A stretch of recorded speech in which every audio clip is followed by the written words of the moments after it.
What if the one thing you do every single morning without a second thought, something that feels completely harmless, something you have been doing for years, is one of several daily patterns quietly making your blood sugar harder to manage? Not cake, not candy, not soda. The milk you pour into your coffee before you have even fully woken up. Here is something that surprises many people when they first examine it carefully. Some of the most popular milk choices in American and European households have a glycemic profile that can create meaningful blood sugar challenges. Not because they are liquids specifically, but because of what they are actually made of. The type of carbohydrates, the presence or absence of protein and fat, and whether sugar has been added to them. Your body responds to what is in what you drink. And for anyone managing blood sugar, or trying to prevent it from getting worse, what you pour into your first drink of the day may be one of the most repeated daily decisions affecting your metabolic health. Today, we are going to go through the milk choices that research suggests are most worth reconsidering for blood sugar control, and then build toward the option that consistently performs best when you look at the complete metabolic picture. The number one recommendation at the end surprises most people. It is not the one they expect. Stay with me through the full video. The most important insight is saved for around the 7-minute mark, and it changes how you think about this entire conversation. Before we discuss specific milks, it is worth establishing a framework that makes everything else clearer and corrects a common oversimplification. You may have heard that liquid carbohydrates spike blood sugar faster than solid carbohydrates. This is partially true, but the mechanism is more nuanced than it is usually presented. Liquids do not bypass digestion. They go through the same digestive process as solid food. What is accurate is that digestion of liquid carbohydrates tends to be faster because there is less physical structure to break down, and the stomach empties liquids more quickly than solids. But here is the part that matters, that speed is not fixed. It can be significantly modified by what else is present. Protein slows glucose absorption, though the degree depends on the amount of protein present. Dietary fat slows gastric emptying. Fiber slows carbohydrate breakdown. This means a milk that contains meaningful protein and fat alongside its carbohydrates behaves very differently metabolically than one that is essentially carbohydrates and water. This is why the glycemic index of a food depends on its carbohydrate type, its protein content, its fat content, and its fiber content, not simply on whether it is a liquid or a solid. The practical implication: when evaluating milk for blood sugar management, the most important questions are: what type of carbohydrates does it contain? How much protein and fat are present to slow absorption? And has sugar been added on top of the base ingredients? Those 3 questions explain almost everything that follows. And the first milk we are going to examine fails all 3 of them, despite being one of the most heavily marketed health products of the last decade: oat milk. Currently, one of the most popular milk alternatives in both the US and Europe, and for people managing blood sugar, one of the most metabolically problematic choices available. Here is why. Oats in their whole form contain fiber, and that fiber is part of what moderates their glycemic impact. When oats are processed into a liquid product, the structural integrity that makes whole oats relatively manageable is largely lost. The starch that remains breaks down quickly during digestion. More importantly, oat milk contains minimal protein and minimal fat, which means there is very little present to slow carbohydrate absorption. The result is a relatively fast rise in blood glucose after consumption. This is not about the liquid format itself. It is about the carbohydrate type combined with the near absence of protein and fat. Research examining post-meal glucose responses, specifically in people with type 2 diabetes, has found that oat milk produces meaningfully higher glucose elevations compared to several lower glycemic alternatives. The people who switch from cow's milk to oat milk, believing they are making a smarter metabolic choice, often find their morning readings have worsened. The marketing around oat milk tells a story about sustainability and plant-based eating, which has nothing to do with glycemic impact. Rice milk is worth addressing directly because it represents the clearest case on this list. It is made from processed white rice, a high glycemic index grain, converted into a liquid with minimal protein, minimal fat, and minimal fiber remaining. Rice milk has one of the highest glycemic indexes among commercial milk alternatives. There is very little present to buffer the carbohydrate absorption, which means it raises blood glucose rapidly. It is less common in most households, but appears frequently when people are navigating multiple food allergies. For blood sugar management, it is among the least suitable options available. Now, there is a category that affects far more people than either of these, and it comes down to a single word on a label. That is next. The word is sweetened. Sweetened almond milk, sweetened oat milk, sweetened soy milk, sweetened coconut milk, vanilla flavored, chocolate.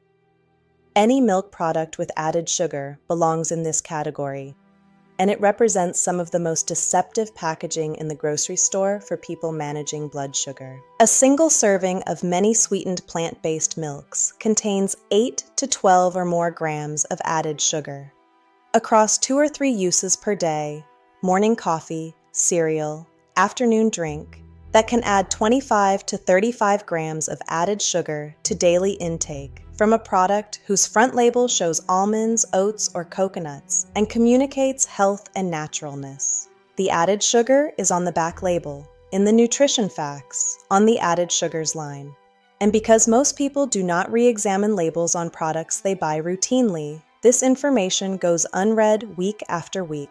It is important to be precise here. The problem is not almond milk as a category, or coconut milk as a category, or soy milk as a category. The word unsweetened on the label represents a genuinely different product with a genuinely different metabolic impact. Unsweetened almond milk and sweetened almond milk are not the same food. The difference between them is not marginal for someone managing blood sugar.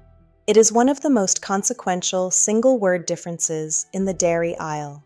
Practical filter for any milk purchase. Look for the word unsweetened on the front. Confirm added sugars on the back label are at or near 0. That check takes 10 seconds and is one of the most consistently impactful habits a person managing blood sugar can build. Now, let us shift to what actually helps, and then we will get to the option that surprises most people. Unsweetened almond milk is the most widely available low glycemic option and a genuine ally for blood sugar management. A typical 1-cup serving contains roughly 1 to 2 grams of total carbohydrates, dramatically lower than oat milk or cow's milk. That low carbohydrate load, combined with minimal added sugar, means it places very little demand on insulin response. One honest caveat. Unsweetened almond milk is low in protein, typically around 1 gram per cup. As we established, protein is one of the key factors that slows glucose absorption. This means almond milk does not provide that buffering effect on its own. If you use it in a meal that also contains meaningful protein and fat from other sources, that limitation is compensated for. If it is consumed alone, it is worth keeping in mind. Unsweetened drinkable coconut milk, the refrigerated beverage version, not the thick canned cooking product, is a similarly low glycemic option with a slightly creamier texture that many people prefer. The medium-chain fats it contains are metabolized differently from most dietary fats. Research in this area is still developing, but the low carbohydrate profile makes it a sound choice for blood sugar management, particularly when paired with a protein-containing meal. A note worth making here, a breakfast built around healthy fats, from sources like eggs, nuts, or coconut, does not inherently drain energy. Dietary approaches that emphasize fat as a primary fuel source are well documented to support stable energy in people adapted to them. The assumption that fat-based meals cause energy crashes is not supported by the evidence for people whose diet is structured around it. And now, Here is what the full picture actually looks like when you evaluate every factor together. The answer at the end of this section is the one most people do not expect. Before we get there, if you are watching on Golden Glow Senior and you have not yet subscribed, I want to ask you to do that right now. This channel exists for adults over 50 who want health information that is honest, research-grounded, and accurate, with the nuances included rather than flattened into simple headlines.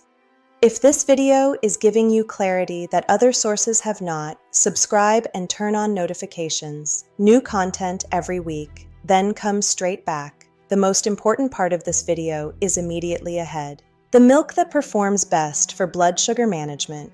When you evaluate glycemic impact, protein content, the ability to slow glucose absorption, and the consistency of research outcomes in people with type 2 diabetes, is unsweetened soy milk. That surprises most people. Soy has carried conflicting narratives in popular health culture for years. So let us go through this carefully with the complete picture. Why does unsweetened soy milk perform well metabolically? Protein content. A standard 1-cup serving of unsweetened soy milk contains approximately 7 to 8 grams of protein, comparable to cow's milk and significantly higher than almond or coconut milk. This is the critical differentiating factor, and it is the part of this conversation that most discussions about milk alternatives omit. Protein slows glucose absorption, though importantly, this effect depends on the quantity of protein present. At 7 to 8 grams per cup, soy milk provides enough protein to meaningfully buffer the carbohydrate absorption that occurs alongside it in a meal. The result, supported by studies specifically examining post-meal glucose responses in people with type 2 diabetes, is a flatter and more controlled glucose curve compared to most alternatives. Not slightly flatter, meaningfully flatter. Satiety. This matters for a reason that connects directly to insulin stress. One of the most physiologically disruptive patterns in blood sugar management is the repeated cycle of sharp glucose elevation, strong insulin response, rapid glucose drop, hunger, and early re-eating. When a breakfast genuinely sustains satiety until the next proper meal, which protein-containing options support, that cycle is interrupted. The pancreas is placed under less repeated stress. Insulin resistance, which develops partly through the cumulative burden of frequent high insulin demands, builds more slowly. The glycemic index of unsweetened soy milk is meaningfully lower than cow's milk, substantially lower than oat milk, and lower than rice milk. Combined with its protein content and the fat present in whole soy, it has multiple factors working simultaneously to moderate blood glucose response. Now, the concerns about soy. Let's address them with the precision they deserve. Soy allergies are real and relevant. If you have a confirmed soy allergy, this recommendation does not apply, and unsweetened almond milk remains an excellent alternative. Thyroid medication interactions. This is a legitimate consideration that popular health content rarely handles accurately.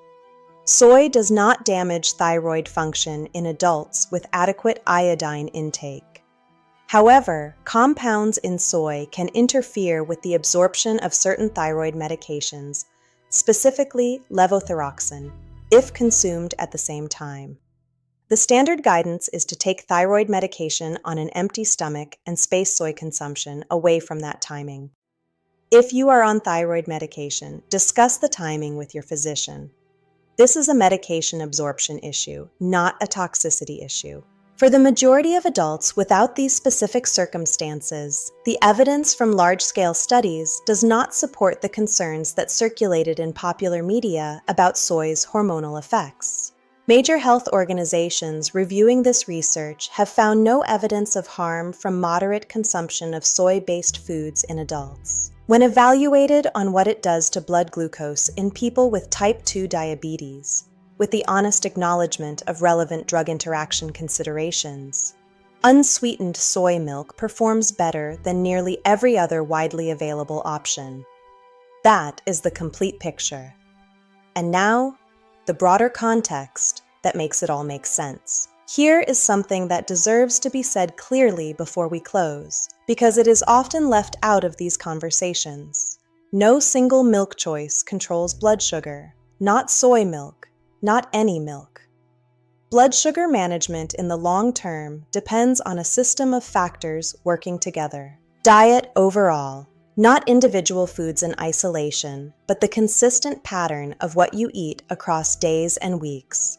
Physical activity, which directly improves insulin sensitivity independent of diet. Body weight, which is one of the strongest modifiable factors in insulin resistance. Sleep quality, which affects glucose regulation through multiple hormonal pathways. And moderation, understanding that any food containing carbohydrates or sugar consumed without appropriate context can affect blood sugar regardless of how healthy it appears. What the milk choice represents is one daily repeated variable within that larger system. Its significance comes from the fact that it happens automatically every day without deliberate thought. A repeated daily default, good or poor, compounds across weeks and months into a measurable outcome. That is why it is worth examining.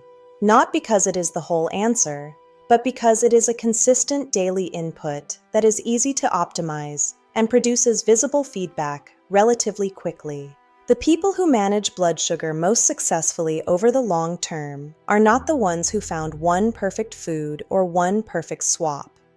They are the ones who gradually improved multiple daily patterns, eating, moving, sleeping, managing stress, until those patterns became automatic and sustainable. The milk choice is often a useful starting point because it is specific, low effort, low cost, and tends to produce early feedback that motivates the next step. If this video gave you a clearer, more accurate picture than other sources have provided, subscribe to Golden Glow Senior right now. Every week, this channel publishes research-grounded health content built specifically for adults over 60, with the scientific nuance included, not stripped away. No exaggeration, no trends. Just an honest translation of what the evidence actually shows. Subscribe, hit the bell, and you will never miss a new video.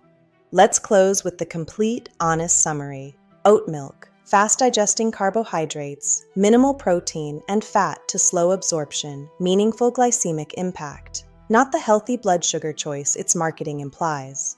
Rice milk, high glycemic index grain in liquid form, minimal buffering nutrients. Among the least suitable options for blood sugar management. Sweetened milks of any kind, one word on a label that transforms any milk into a high-sugar product. Always check added sugars on the back label. Always choose the unsweetened version. Unsweetened almond milk, very low carbohydrates, minimal glycemic impact, widely available. Low in protein, so pairs best with protein-containing meals. Unsweetened drinkable coconut milk, low glycemic, slightly creamier texture, a good alternative with healthy fat content. Unsweetened soy milk, the strongest overall performer, low glycemic index, meaningful protein that slows glucose absorption, strong satiety support, and consistent research backing for blood sugar outcomes in type 2 diabetes. Safe for most adults. If you take thyroid medication, discuss timing with your physician. And above all of this, blood sugar control is not a milk problem. It is a whole pattern problem. Diet, physical activity, body weight, sleep, and moderation with any sugar-containing food. These are the foundations. The milk choice is one daily variable within that foundation. Optimize it, but build the whole structure. This week, check the label on whatever milk is in your kitchen. Look at total carbohydrates and added sugars. Compare it to unsweetened soy or unsweetened almond milk. Run 14 days. Check your morning readings. Let your own data be the evidence. You have the information, the next step is yours. I will see you in the next video.